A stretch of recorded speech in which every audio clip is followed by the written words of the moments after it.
full, full. 5, 5. No, I meant with CX. Oh, the cross-section, the first two are 2. Oh. And then the grand Last one inspires is 3. 3. Oh, okay. Gotcha. Yes, sir. Great question, though. 2, 5, 5. Any questions about the format? 4, 4, 3. Oh, who are y'all having grand cost side? Are y'all all participating? We're all in this together. Cool.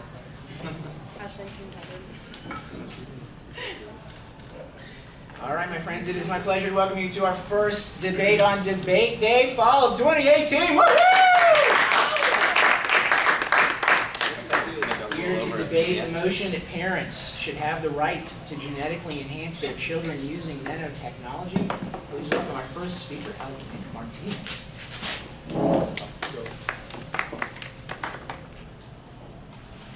Hello. Our position is that parents should have the right to genetically enhance their children using genetic enhancement technologies such as nanotechnology, giving a child the potential for the healthiest possible life. We will prove with research that we are proposing is quality of life. You will hear from the opposition that we are doing God's work, we are defying nature, and we're creating designer babies. But we are here to tell you that our research has found an astonishing number of children and families that have been benefited from genetic enhancement. I'm going to give you specific examples of statistics and facts about a defect that could have benefited from genetic enhancement. A congenital heart defect is a problem with the structure of the heart. It is presented at birth, and congenital heart defects are the most common type of birth defect. The defect involves the walls of the heart, the valves of the heart, the arteries, and the veins near the heart. They can disrupt the normal flow of the blood through the heart. The blood can slow down, go the wrong direction, or to the wrong place, and completely block off the heart. According to the Center of Disease Control and Prevention, during 1999 to 2006, there were 41,496 deaths related to CDH, which is also known as congenital heart defects in the United States alone. About 15% of CHDs are associated with genetic conditions. The pediatric hospitalizations with CHDs accounted for approximately $5.6 billion in hospital costs, representing 15% of the cost of all hospitalizations in 2009. Lastly, from this source, in addition to the medical costs for this disease, families of children with CHDs can face other costs such as high out-of-pocket expenses, financial problems, greater caregiving hours, quitting or reducing hours at work to care for their children, and decreased mental health within the family structure. According to MIT Technology Review, pre-implantation genetic screening has already been used with fetal fertilization for a decade to avoid serious genetic diseases. Parents testing their embryos for mutations and discard those that are afflicted. Soon such testing will move to a broader array of potential genetic diseases, then lesser vulnerabilities like heightened risk for severe depression. According to the Embryo Project, a designer baby is a baby genetically engineered in vitro.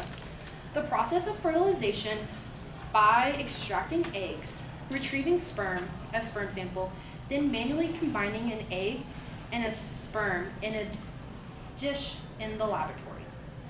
As a Princeton microbiologist, Lee Silver has put it, all that anyone can ever get from using any reproductive technology is an unpredictable, healthy son or daughter that won't listen to his parents any more than my children listen to me now. Thus, the term designer baby is an inaccurate use of the term.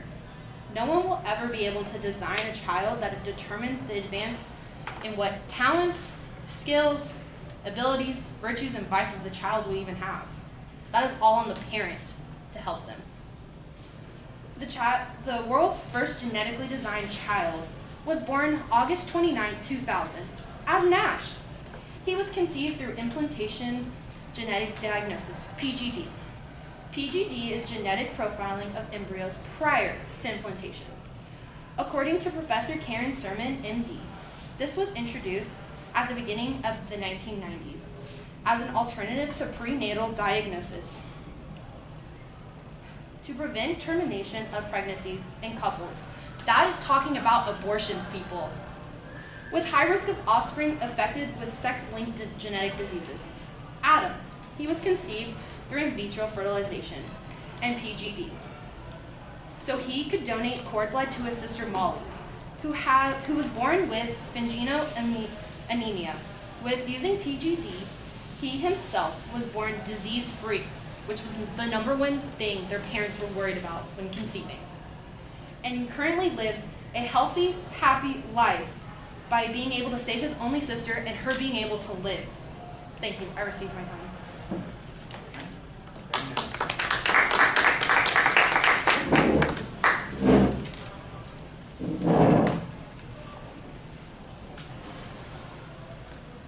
nice.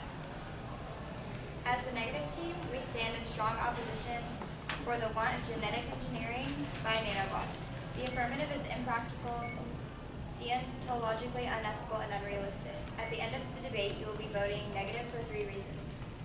First, it is deontologically unethical, making the resolution and topic given false. Second, it would create an irreversible chain with the multiple implications of damage and harm. Finally, it would create more inequality, which society absolutely does not need. The affirmative's burden is to prove without doubt 100% the affirmative is a good idea. If we win one harm of the affirmative, we should win the route.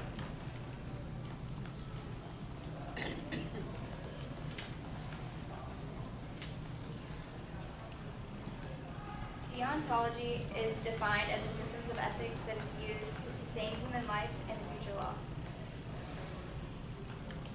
The laws are based off morality, and they can possibly be used to hurt people if used the wrong way. This is the weighing mechanism for the round, and it can be used to hurt anyone if you vote negative. When searching for the value of genetic engineering to society, it brings us to the question, is it morally acceptable? Based on the ethical theory of deontology, we find that the answer is absolutely not. Deontology is defined as the morality of an action should be based on whether that action itself is right or wrong under a series of rules. A clear set of moral standards is, if it hurts anyone, it is morally wrong. It is indisputable that allowing the parents to genetically engineer their children would have negative effects on some children, part of the decision, as well as hurt society as a whole. This brings us to contention 2, the fact that it is an irreversible choice. Genetically engineering humans is very new in today's society. There are not enough experiments to know all the harms and benefits that are to come. The information we would need to determine genetically engineering babies is a safe process would take more time and experimentations that have already been provided. As babies grow older, they start to have more control over their lives and what they feel is right for them. We don't know exactly what types of problems could happen later in their life if they were to be genetically modified before birth. As Human Rights Watch explains on July 25th, 2017, intersex people in the United States are subjected to medical practices that can inflict irreversible physical and psychological harm on them starting from infancy. Harms that can last throughout their lives. Many procedures are done with the stated aim of making it easier for children to grow up normal and integrate more easily into society by helping them conform to particular sex assignment. Generally, no urgent health conditions are at stake. Procedures that could be delayed until intersex children are old enough to decide whether they want them to be performed instead of physical or psychological harm that could come to a child or baby in this situation. Then you must vote negative in the debate to allow children to have their own right and safe treatment in the future. Contention 3 creates inequalities throughout society. Editing the human genome brings us one step closer to eugenics. What this means is the Guardian points out on August 4th, 2017, with Dr. King, is that we already have consumer eugenics in the U.S. egg donor market, where ordinary working class women pay up to $5,000 for their eggs, while tall, beautiful Ivy League students get $50,000. The free market effectively resulting in eugenics. So it's not a matter of the law intended unintended consequences or as scaremongering. The consequences are completely predictable. The burden of proof should be on those who say it won't happen. Additionally, this inequality that is currently the status quo will only be entrenched further, creating more factions of what is deemed too poor to be elite.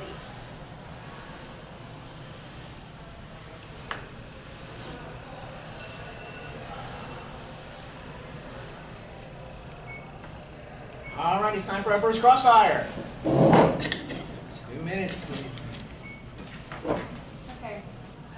So, according to your ethical theory, abortion's legal, but according to this, your deontology is not. Why is that?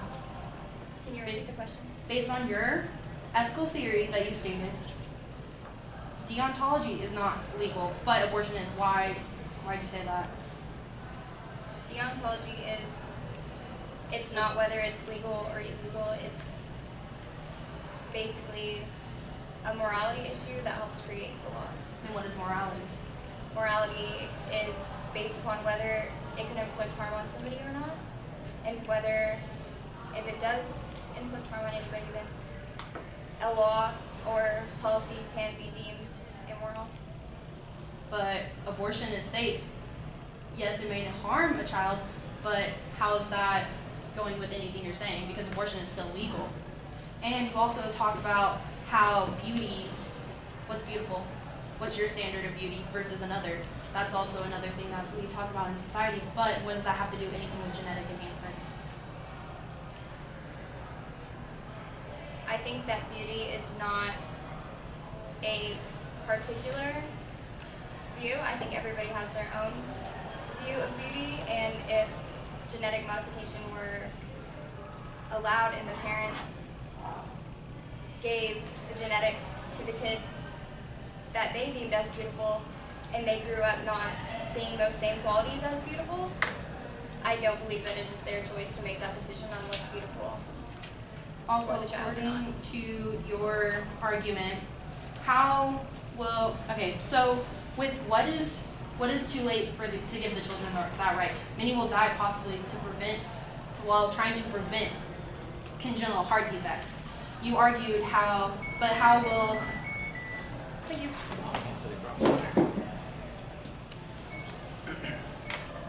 Let's move on to our seconds and speeches. Are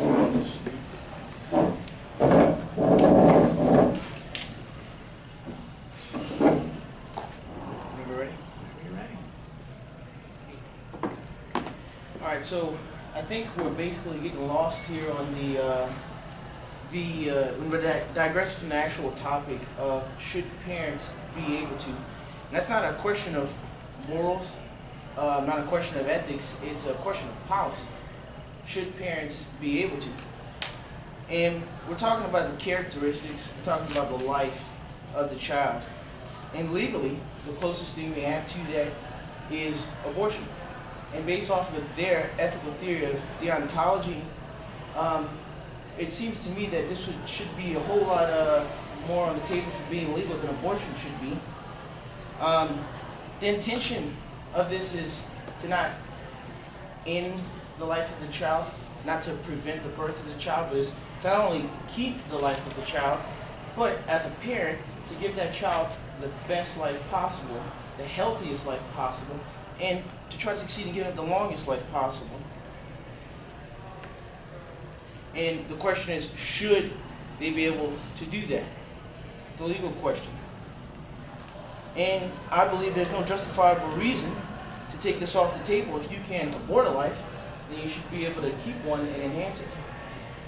In recent headlines, we're hearing about the two Chinese twins who were born resistant to the AIDS virus. The scientist, Zhang Hui, was US taught and successfully used CRISPR technology to genetically modify these children. Their lives are protected, and their lives are healthier because of this technology and his work. And we should give every parent the opportunity to provide for their kids. I see my time.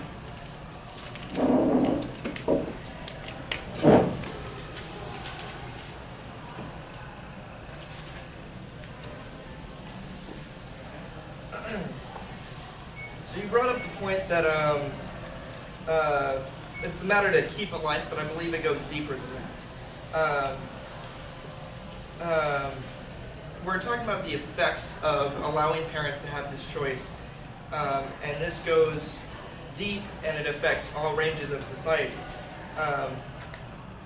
Allowing parents to do this would create an anarchy and even a hierarchy of people who would be able to afford this and people who would not.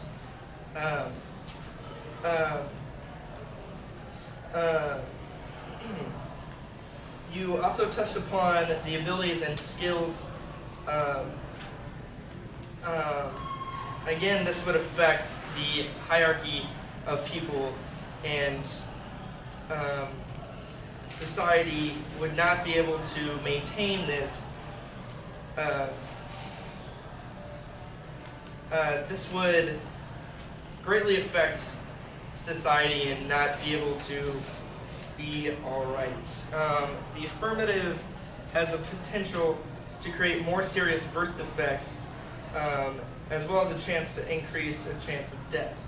NPR in November 27, 2018, criticizes CRISPR for genetically engineering a type of risky technology, tripling cost that can be around $18 billion. On the Chinese twins that you brought up, the affirmative is not providing how genetic modification is right. Therefore, they do not meet the burden, and they do not have a setup of the debate wrong, and they should lose this round. The twins may not be resilient, and they may be premature to death. But again, I would like to stress the point that if society would not be able to maintain the use of genetic modification, it would cripple and hinder society through the use of that and build this hierarchy of people who would not be able to pay for this, and allowing people to have children that would essentially be at the top of the food chain. Yeah. Thank you for your time.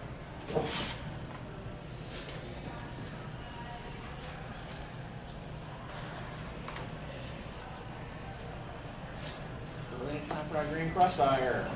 We are 2 second speakers. Not green. Oh, just a regular crossfire. Sorry. We're not green yet. Okay, you ready? Okay, so I want to first know how this will cripple society.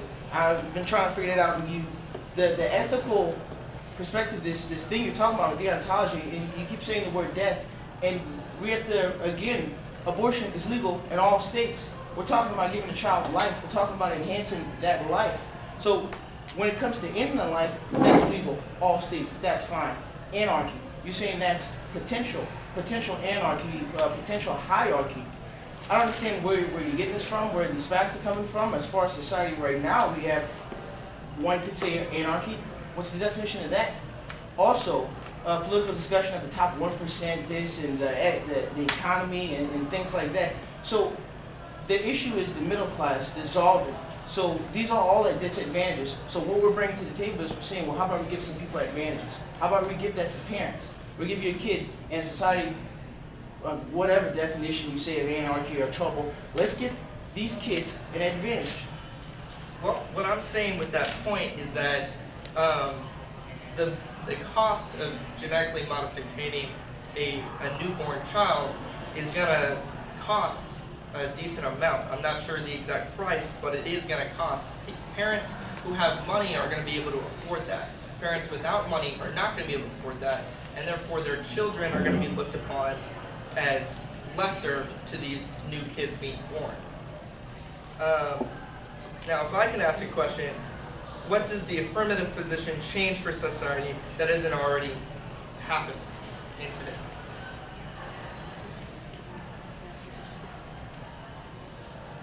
Could you restate the question? Yep. What does the affirmative position change for society that isn't already happening? That isn't already happening. Such as what? As what that isn't already happening? You mean as far as what we're doing for the kids? Yep. Is that? All right. Moving to our summary speeches. We have 4 minutes. Okay. I just want to start off by saying that parents should have the right to genetically enhance their children using nanotechnology. Now, the opposition has stated and claimed that this is impractical and unethical. They've also said that this is going to create more inequality and a hierarchy in our nation. They say it is a moral issue, that it is a reversible choice that would take more work and time, and they've brought up the cost and pay. Now, if this is what they've come up with, and these are the cons for what this technology brings, then the pros more than outweigh the cons. The pros are that this is going to save lives. This is going to create longer lifespans for these innocent children that are born. This is a question of policy. This is greater than hair color and eye color. This is giving children life. Now, the government should not have the right to regulate a woman's body. This should be up to the woman. If she wants to use her child and use this technology to save her child, make it live a healthier, longer life, then why should we not let her? Also, I like to think of this technology as like a flu shot. Okay, you go to CVS, you can give your child a flu shot. Now, if the child gets the flu shot, maybe it doesn't get sick, maybe it does. If the parent chooses not to get the flu shot for the child, then maybe it gets sick. It's up to the parent's choice. It's up to the mother's choice. Now, we've already brought up 2 cases. This is the first time this technology has been used. And in both cases, the very first time it's ever been done, both children are living healthy, happy lives. Adam Nash, first child born using nanotechnology and PDG. He was conceived and born to not only save his life, but his sister's. Also, you have these two Chinese twins that were going to be born with HIV and that were going to probably more than likely die from this disease. But her mother took the initiative, used this nanotechnology, and now they're living healthy lives. Now, another great thing about this disease that she brought up is that congenital heart defect. Congenital heart defect is one of the major birth defects that a person can be born with. CDC says more than 41,000 people died between 1999 to 2006. This nanotechnology gives the opportunity to screen for this disease and protect people and save their lives. It also reduces the risk of inherited disease such as diabetes, obesity, and cancer.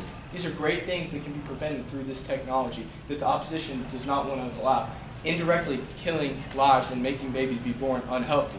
Now, I just want to ask you this one question to end off with. If enhancing a child is making it healthy, is it really giving anybody an unfair advantage? Thank you. I see my time.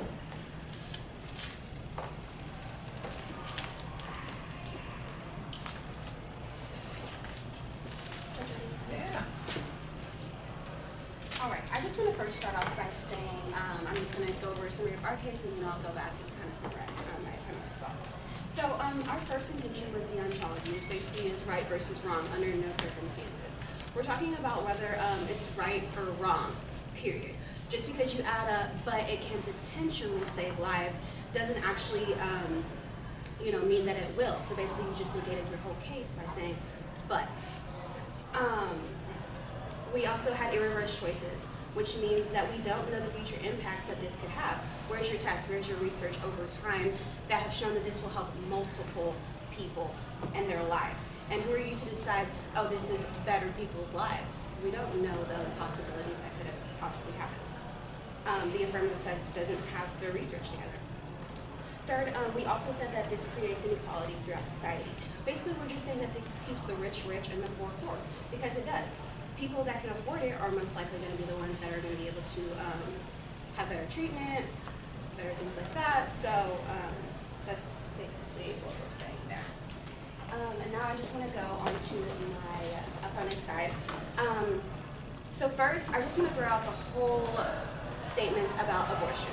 Abortion is death, okay? It's terminating the pregnancy. You're trying to talk about enhancing. So why bring up something that's terminating if you just negated cost? Also, you throw in potentially. We are talking about, we need actual facts. If this is going to help people, where are the facts, where are the statistics?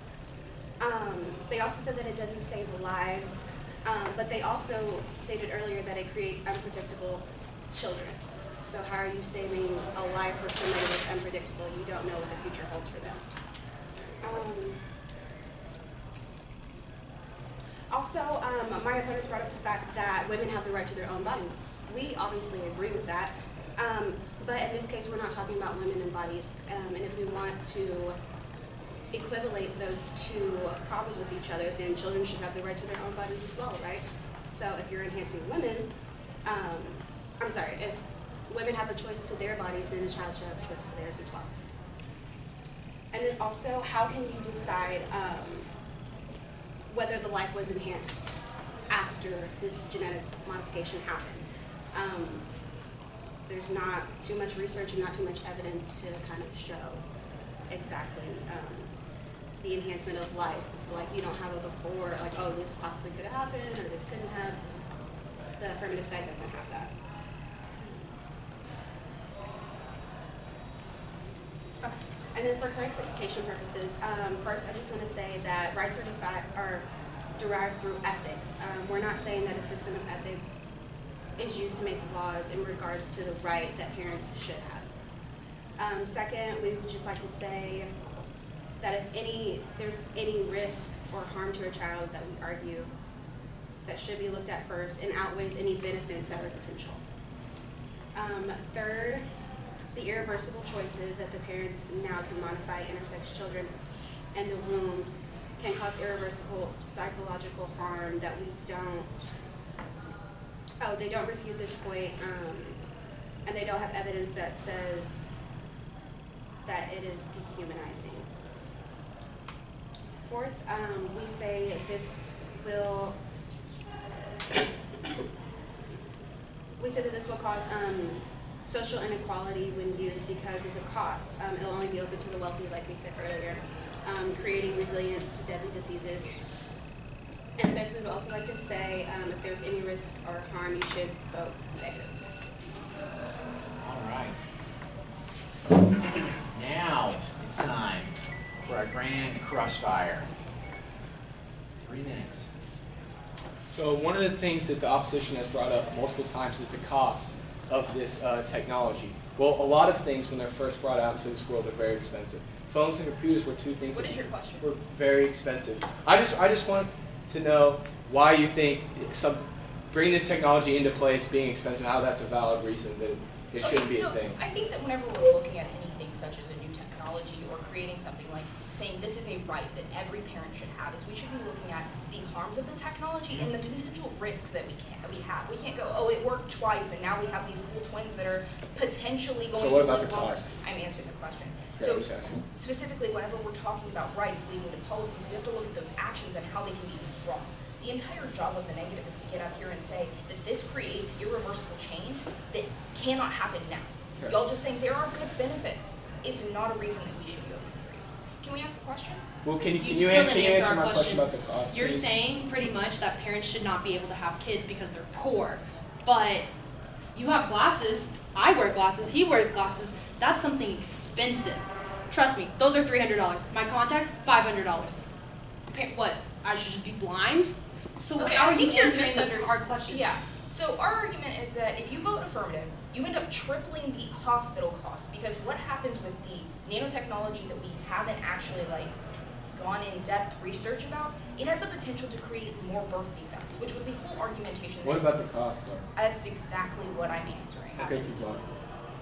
So whenever we're talking about costs, y'all say, oh, it's going to be this $5.6 billion or It already is that $5.6 billion for people who have congenital heart defects. Okay, I'm going to ask a question because this time zone is over. Well, you haven't answered our I question. have multiple times over. So Sure. whenever you're passing this idea of right for parents to have it, how do you weigh the right of a parent? Well, none of us are parents on this side, so how would you know, how would I know? A parent should have their own right to their own kid. I mean, my mom brought me up this Okay, way, your so mom the brought you parent up has this the- way. if Your the parent has parent- your own rights. If a parent is given the right to save, Have if they're sex. given the choice to save their child's life, to make it live a healthier, longer life, then why would they not make that decision for their child that that child cannot make for itself? Okay, let me clarify. If you're saying the parent has the right to modify its child or children, then how can you also claim that a woman has the right to her own body when it shouldn't just be the person has the right to their own personal body? So you're saying a parent should be able to give birth to a child that's going to die within the first 28 days, because that's what 41,496 children have died. Who is to say what that child is going to die over? We're You all don't have saying, any- Actually, during pregnancy, they have tests so you can see what their children have and don't have, so they can see if they have Down syndrome. That's why there's so many abortions, because of Down syndrome. That's why. So that's how they Children know. die every Okay. day of other things, though. It's not just. All right, it's a while. We finally got a debate here. Our grand crossfire time has exceeded, and we're down to our last set of speakers. Good morning. I think one thing that we need to discuss is that I'm the fourth speaker, meaning I'm the final focus. I believe I need to ask everybody to please focus on the nature of this debate. The exact phrasing is, should parents have the right to genetically enhance their children? This is not an argument of society. Because who's having the kid? Society or the mothers? You say it's not a right of the mother's body for her to make this decision for her children. However, do you expect her to go into her womb and ask the child herself? Do you want to have a blood issue? Do you want to have a heart defect? Do you want to have Down syndrome? Now, unfortunately, I believe the negative has not quite understood our argument of abortion. I'll elaborate for them. In America, 68% of kids that are diagnosed with Down syndrome in the womb are aborted. That number goes up to 90% in the UK, up to 98% in Denmark, and nearly 100% in Iceland. Now, I have to ask you, how does their deaths make any difference in this argument? Because Down syndrome could be altered in the womb. This genetic enhancement through CRISPR technology, which I don't believe the negative has even researched because they're not even quite sure of the cost. This technology could be used to help those kids live a normal life. I'm a former ASL teacher to a SPED department in my high school. I have witnessed these kids crying and struggling to live their lives and retain this information. And you're saying they should be forced to struggle because you don't have the understanding of this technology? Because you don't have the understanding of this argument?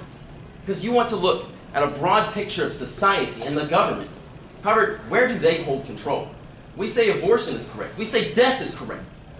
However, you refuse to say that giving these kids a chance and a normal life is correct. You believe we're giving these kids an advantage over others. But no, we're giving them health. However, you refuse to acknowledge that. You want to skip and make your own assumptions because you don't understand. Now I ask you, in a rhetorical question of course, when will you? I receive my time.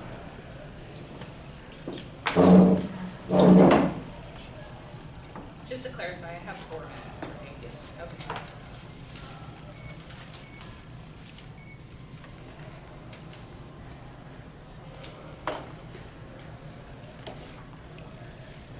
First, we're going to start with some clarification. This debate has gotten muddy and extremely too heated for absolutely no reason. First, whenever we're talking about right, whenever we're looking specifically to the resolution where it's saying, should the parents have the right, we argue that the rights are derived from ethics which are done through systems of ethics. The system of ethics that we use to try and weigh this round, or how we're looking at it to see who wins the round and how we should be evaluating arguments, is that off of the system of deontological ethics. They miss the entire argument. We're saying that deontologically speaking, we cannot grant the right to parents because of the risk of harm. Their job was to get up and say, no, there's no risk of harm. Instead, they got up and said, yeah, there's risk of harm, but you have the potential to do good. At that point, they lose the debate. You can already sign the ballot for the negative because they're unresponsive to the argument. However, then second, we say that this risk outweighs any type of potential benefits that they continually bring up. Let me clarify here where they keep using the argument of abortion. Okay, in his last speech, he says, let's do the final focus, where we're looking specifically to, we say that abortion is good, death is good. Why can't we also say life is good? If they're actually having the stance that 1, abortion is death, and death is good, then they wouldn't even be advocating for any type of genetic modification. But 2, our argument is simple. We agree. The abortion right is of the female. Therefore, the body of the female is the female's choice, nobody else's. Therefore, those children should also have the right to their own body when they get older. This is an unresponsive argument again. We say that these children will have irreversible choices that are made by their parents, specifically in intersex children, where they decide what sex they want their child to be. They grow up with psychological harm. They're unresponsive to this entire ideology. Third thing I'd like to point out is in the last speech, the speaker was like, they just clearly don't understand it and they didn't do enough research. One, this is extremely rude within a debate forum. It is debilitating and harmful within one's own psyche. But two, we would argue we have multiple rounds of evidence. They don't ask for any of it, but Ambry does a good job of explaining, like the human rights article that we cite that talks about the psychological trauma that these children will face. It's not our fault that y'all don't listen. But whenever we're working specifically to argumentation about the parent's right, we should then look to what it can potentially create.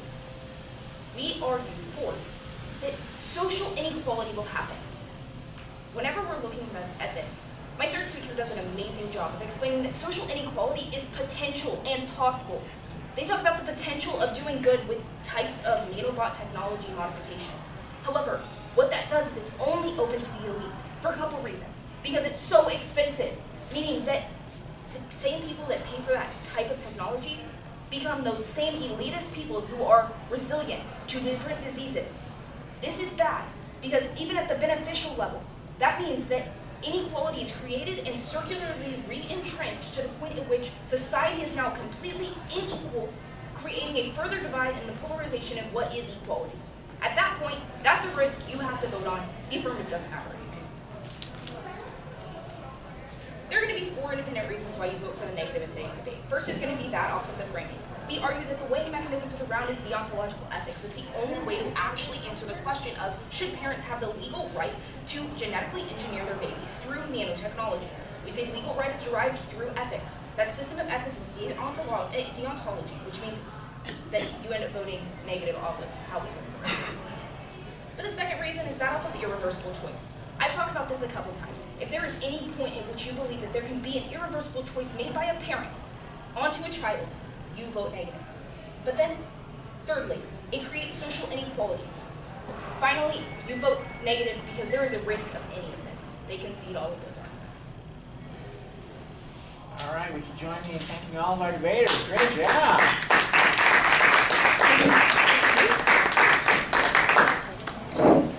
Wait, that's it? Oh, shit.